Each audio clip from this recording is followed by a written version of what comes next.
നിയമനം ലഭിക്കാത്തതിൽ പ്രതിഷേധിച്ച് civil police officer rank holders സെക്രട്ടേറിയറ്റിന് മുന്നിൽ നടത്തുന്ന സമരം 50-ാം ദിവസത്തിലേക്ക് കടന്നു.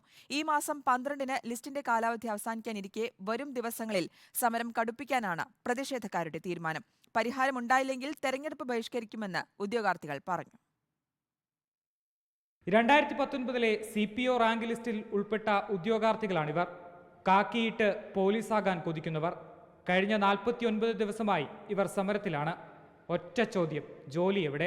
ഏകദേശം ഒരു 18,000-ത്തിലധികം ആൾക്കാർക്ക് ജോലി ലഭിക്കാവുന്ന വേക്കൻസികളുണ്ട്. സാമ്പത്തിക പ്രതിസന്ധിയാണ് അതാണെന്ന് പറഞ്ഞതുകൊണ്ട് കണ്ടൊക്കെയാണ്. കാരണം ഇനിയൊരു PSC പരീക്ഷ എഴുതാൻ പറ്റുന്ന അവസ്ഥയില്ല. കാര്യം ഇനി അത് പുതിയൊരു നോട്ടിഫിക്കേഷൻ വന്ന് അത് പഠിച്ച് വരുമ്പോഴത്തേക്കും ഒരു വയസ്സ് 35-ഓ 36-ഓ ആവും. 2023 ലിസ്റ്റ് വന്നെങ്കിലും ജോലിക്കെടുത്തത് 21% ആളുകളെ മാത്രം. ശയന പ്രദക്ഷിണം നടത്തിയും പുല്ലുതിന്നും തലമുണ്ടനം ചെയ്തുമെല്ലാം സെക്രട്ടേറിയറ്റിന് മുന്നിൽ പ്രതിഷേധിച്ചു.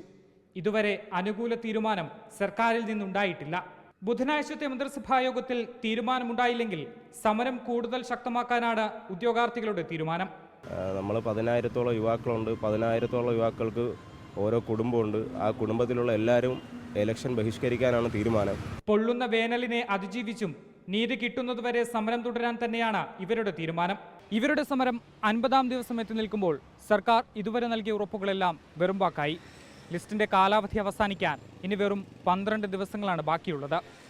സംസ്ഥാനം തെരഞ്ഞെടുപ്പ് ചൂടിലേക്ക് കടന്നതോടെ ഇവർക്കുവേണ്ടി അടിയന്തര ഇടപെടൽ ഉണ്ടായില്ലെങ്കിൽ സമരം ശക്തമാക്കാനാണ് സമരക്കാരുടെ തീരുമാനം.